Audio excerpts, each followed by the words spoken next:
where your mother first breastfed you, because you may be living away from home. You may have moved, and like myself living in Raglan, and so if I pass here in Raglan, my people from the north would come down and ask for me, or not, and make a big story and demand, like, she's ours, we want to take her home. She's okay, all right. To be returned to your ukaipo, yes, yeah. Was it hard for you to learn about a lot of the like Maori medicine like practices? Was that easily available once you started being curious about it? I had the good fortune of being, first I was a very good student, so I was known to, if you asked me to do something, I will do this. So people would then adopt me in a sense of they would want to teach me, because they felt I would be respectful of the knowledge, so I would be given teachings. I go, okay. So I became what they call a kaitiaki of taonga. So it's not unusual for me to be given things. I go, okay, thank you. Why am I being given this? And I would look after it, but I wouldn't necessarily, it could be a special kohatu. Like this basket was recently given to me at a very big ceremony, but it was full of native plant medicine. And it's it's a very unusual basket because it's so large. But these are not part of it. But what it is I then think, okay, I need to know the whakapapa, the genealogy, and understand. Because when it was given to me, there was a lot of people at the ceremony, and I wasn't expecting it, and so I wept because it was full of medicine. And I spent then maybe 1 month, not just recently, very carefully preparing all the medicine and and drying it and putting it into jars and speaking to my students. I say, okay, you can come now and you can take some medicine. Oh, can we? I said, yes, it's ready now. Like this. So that was... Was there a lot of people who that were able to teach you that knowledge? Was it? No, it wasn't. I wouldn't say it was a favourite word. People had really adopted a very Western diet, and working with medicines still is quite specialist. It was too hard. You could go to the pharmacy and you just get something, Why do you have to spend so much time trying to make it and find the right herb and make it into a special decoction or infusion? I said, it is better for you because nature is your pharmacy. Everything is there, but you do have to search further and further. So I had both Western and not so much amongst my own people.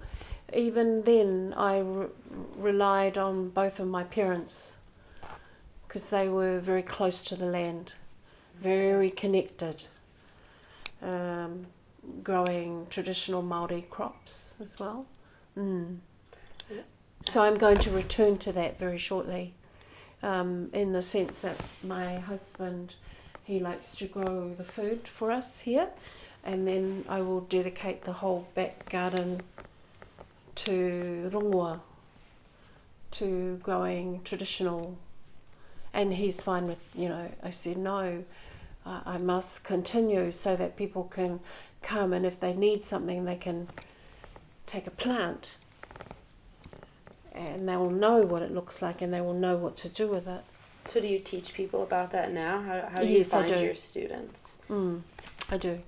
I've just finished teaching a diploma in Rongoa Māori. I have 21 in tertiary. I taught in a Māori university, Te Wānanga o Aotearoa, and then 21 students will graduate from that year-long program.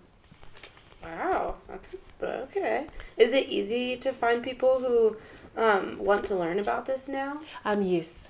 Yeah. It's not so much them wanting to learn, is they need to understand it's a lifetime journey. It's not a program. It's my life. You know, when people say, "Oh, Rongoa Māori is a program," I said no. It's what I understand and do. Have you ever doubted that life path? No. No. No. So shortly we are coming up to, we're in about the third phase of the moon. Mm-hmm. It's diminishing. So I understand that, and I work with that. That as a biological energy. Is that also a big Maori practice? To Yes. work with the moon? Yes, it is. Marama Taka. Marama is her name, and Taka means to, I guess, waxing, getting bigger and getting smaller. But the moon doesn't get bigger and smaller. It's the light from the sun, as you know, that diminishes. But it's easy if you say, "Oh, well, the moon gets bigger and the moon gets smaller." Yeah.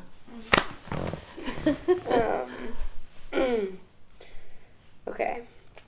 I know I'm so interested in your work as in medicine because I'm so fascinated by it. But we also are really interested in your tamoko. Oh yes, my moko kauai means chin moko. Okay, moko kauai. Moko kauai. So it's related to the jawbone. You have an upper jaw and a lower jaw. Okay. And the metaphor or esoteric meaning is you have knowledge in the upper jaw and knowledge in the lower jaw. And as the jaw then is a very sacred meaning, because it means that's how you communicate with your jawbone. Okay. You have, and there are other features of that in the Māori world as well. The jawbone is very strong. You can, do many things when you communicate. You can communicate good things, and you can communicate not so good things, and they have an impact. So what the understanding of the upper and lower jawbone in the Māori world is, Te Ao Māori, is the upper jaw is the esoteric knowledge, the spiritual knowledge, and the lower jaw is all that knowledge that you need to live comfortably on the earth, how to pursue your life to make life a life on the earth. And the moko kauai is significant in that when you etch into that part of your body, you are taking a particular line of responsibility. Again, permission to play. More also that you take that responsibility graciously. You're grateful. You show gratitude for your learning over your life, that your life will always